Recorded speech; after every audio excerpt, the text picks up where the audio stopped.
India's largest digital media network Suman టీవీతో చేతులు కలపండి. ఫ్రాంచైజ్ ద్వారా లోకల్ మీడియా పార్ట్నర్ అవ్వండి. నమస్తే రేవంత్. నమస్తే అండి. రేవంత్, లాస్ట్ 3-4 మంత్స్గా మార్కెట్లో మంచి బుల్ రన్ నడిచింది.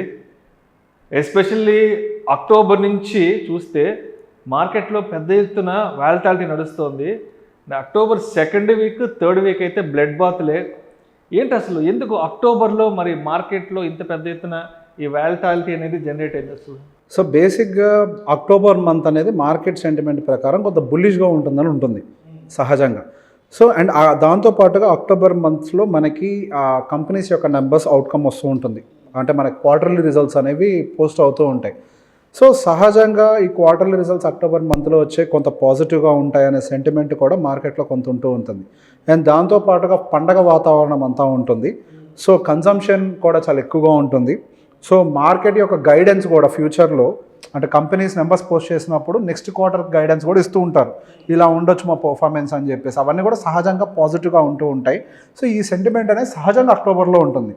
సో బేసిక్ ఎక్కువ న్యూస్ బేస్డ్ డ్రివెన్ అంటే నెంబర్స్ అంటే కంపెనీ యొక్క రిజల్ట్స్ బేస్డ్ ర్యాలీస్ ఇవన్నీ ఎక్కువ జరుగుతూ ఉండే నెల అక్టోబర్ నెల. కానీ ఈసారి కంప్లీట్గా రివర్స్ అయిపోయి మనకు అక్టోబర్ నెల ఒక రకంగా చాలా నెగిటివ్గా క్లోజ్ అయిందనే చెప్పాలి.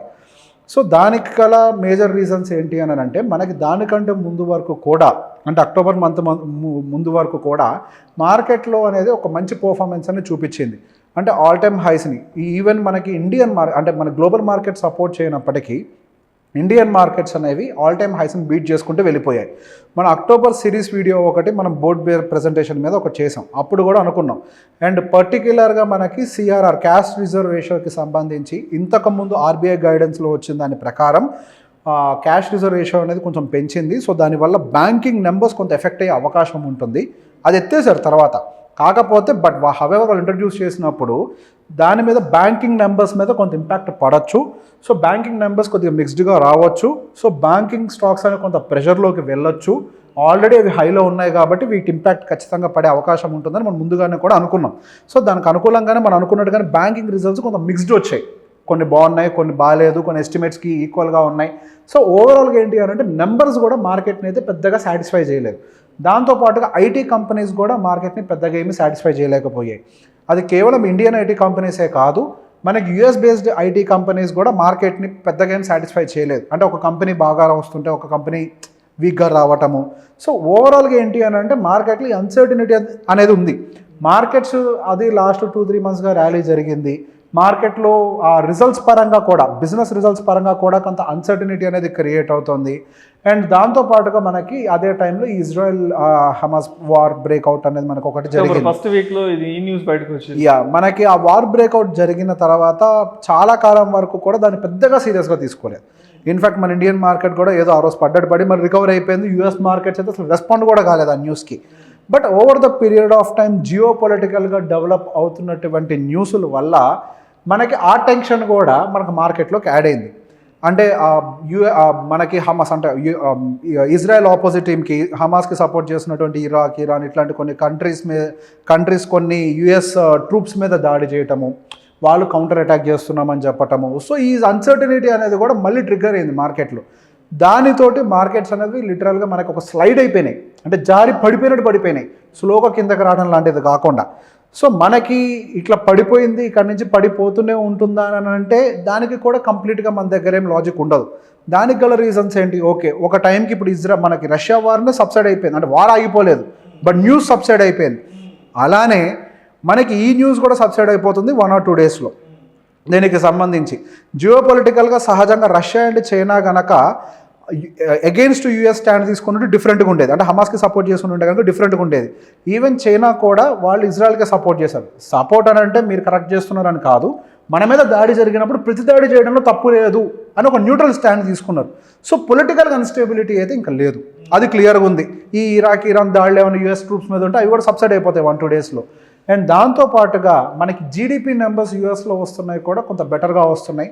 జాబ్స్ కూడా కొంత బెటర్గానే ఉంటున్నాయి. సో మనకి ఎకానమీ పరంగా పెద్దగా ఏమి ఇంపాక్ట్ లేదు కొద్దిగా. సో మనకి ఎకానమీ పరంగా ఇబ్బంది లేదు కాబట్టి పడటానికి స్కోప్ లేదు అనేది ఒక వాదన. సో ఇక్కడ నుంచి కొద్దిగా రికవర్ అవ్వచ్చు అంటానికి. దాంతోపాటుగా ఇంకొక వాదన కూడా ఏంటి అని అంటే మనకి FII selling foreign institution selling pressure ఉంటుంది కదా అండి, వాళ్ళు ఈ ఫ్యూచర్స్లో ఎంత లాంగ్ పొజిషన్స్ ఎంత షార్ట్ పొజిషన్స్ మెయింటైన్ చేస్తున్నారు అన్న దాన్ని బట్టి కూడా ఉంటుందన్నమాట. ఇప్పుడు దాదాపుగా వాళ్ళు షార్ట్ పొజిషన్స్ 89%కి తీసుకొచ్చారు. 89% షార్ట్ పొజిషన్స్ అనేది బిల్డ్ అయింది అని అంటే ఇప్పుడు వాళ్ళు ఇంకా ఎక్స్ట్రా షార్ట్ పొజిషన్స్ క్రియేట్ చేయడానికి కూడా స్పేస్ లేదు. సో వాళ్ళు ఎట్లనే కొద్దిగా రిలాక్సేషన్ ఇవ్వాలంటే ప్రాఫిట్ బుకింగ్ చేయాలి. వాళ్ళు ప్రాఫిట్ బుకింగ్ చేసినప్పుడు సహజంగానే మార్కెట్ కొంత రివర్సల్ అవ్వడం మొదలు పెడుతూ ఉంటుంది. సో మనకిప్పుడు మార్కెట్లో ఇది ఒక బేస్ కింద ఫామ్ అవ్వచ్చు. అంటే మనకి లాంగ్ టర్మ్ పర్స్పెక్టివ్లో చూసినప్పటికీ కూడా అటు బ్యాంక్ నిఫ్టీలో 42,000 అనేది చాలా స్ట్రాంగెస్ట్ సపోర్టు, ఇటు నిఫ్టీలో కూడా 18,800 అనేది అంటే ప్రీవియస్ హై ఏదైతే ఉందో అది 18,800. సో అదొక స్ట్రాంగ్ సపోర్ట్ జోన్గా యాక్ట్ అవ్వడానికి ప్రాబబిలిటీ ఉంది టెక్నికల్గా. ఫండమెంటల్గా కూడా ఎఫ్ఐఐ వాల్యూస్ ఒకటి మనకి దాని ఇండికేషన్ ఇస్తున్నాయి రివర్సల్ అవుతాయని. పుట్ కాల్ రేషియోస్ కూడా చాలా అగ్రెసివ్గా ఉన్నాయి. సో అది కూడా రివర్సల్ ఇండికేట్ చేస్తుంది. టెక్నికల్ ఇండికేటర్స్ కూడా ఓవర్ సోల్డ్ జోన్లోకి వెళ్ళిపోయాయి. సో అక్కడ కొద్ది కూల్ ఆఫ్ అవ్వాలి అని చెప్పి అవి కూడా ఇండికేట్ చేస్తున్నాయి. సో టెక్నికల్గా, ఫండమెంటల్గా, జియో పొలిటికల్గా, జియో ఎకనామికల్ సిచ్యువేషన్స్ పరంగా ఓవరాల్గా కూడా మార్కెట్ ఇప్పుడు సపోర్ట్ ఏరియాలో ఉంది అనే ఇండికేషన్ అయితే మనకు పాస్ చేస్తున్నాయి.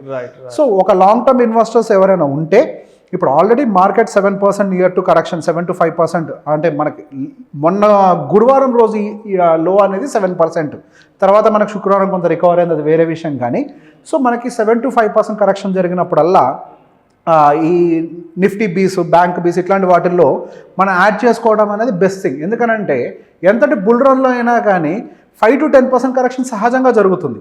ఇది ప్రాఫిట్ బుకింగ్ కిందే వస్తుంది, కానీ మన దాన్ని అంటే లేక అది బియర్ మార్కెట్ ఇక రికవర్ అనేది ఏం లేదు. మార్కెట్ ఎప్పుడు కూడా బుల్ రన్లో ఉన్నప్పుడు కూడా ఇలా వెళ్ళిపోతూ ఉండదు. ఇలా వెళ్తూ ఉంటే ఇప్పుడు ఫ్రెష్ బయింగ్ పొజిషన్స్ ఎక్కడి నుంచి వస్తాయి? ఇంకా పైకి వెళ్ళాలంటే బయింగ్ ప్రెషర్ రావాలి. ఆ బయింగ్ ప్రెషర్ రావాలి అంటే కొంత ప్రాఫిట్ బుకింగ్ జరిగి కిందకి రావాలి. అప్పుడు మళ్ళీ బిగ్ ప్లేయర్స్ ఇక్కడ ఎంటర్ అవుతారు. ప్రెషర్ క్రియేట్ మళ్ళీ మార్కెట్ పైకి వెళ్ళడానికి స్కోప్ ఉంటుంది. ఫర్ నౌ ఇప్పుడు ఏదైతే ఉందో అది మంచి బయింగ్ ఆపర్చునిటీయే. ఒకవేళ ఇంకో 5% పడ్డా అది ఎక్స్ట్రా డిస్కౌంట్ కింద వచ్చిందనుకో మనం ఫీల్ అవ్వాలి, కానీ ఈ టైంలో భయపడకూడదు. యాక్చువల్గా ఇది ధైర్యంగా ఉండాల్సిన సమయం, మార్కెట్లో ఇప్పుడు ఇన్వెస్ట్ చేయాల్సిన సమయం. అంటే ఇప్పుడు ఆల్మోస్ట్ అన్ని డిస్కౌంట్లకు వచ్చేసినాయి కదా. ఎస్, ఇప్పుడు అన్ని లార్జ్ క్యాప్స్ అన్నీ కూడా మంచి డిస్కౌంట్లో ఉన్నాయి.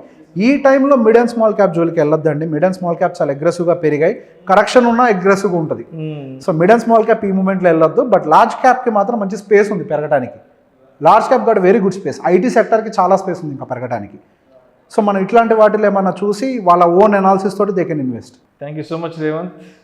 ఎందుకు మార్కెట్లో ఇంత అన్సర్టనిటీ నడుస్తుంది అనే అంశం గురించి చాలా చక్కగా బెస్ట్ ఎగ్జాంపుల్స్తో మీ విశ్లేషణ తెలియజేశారు. Thank you so much Revanth. Thank you అండి.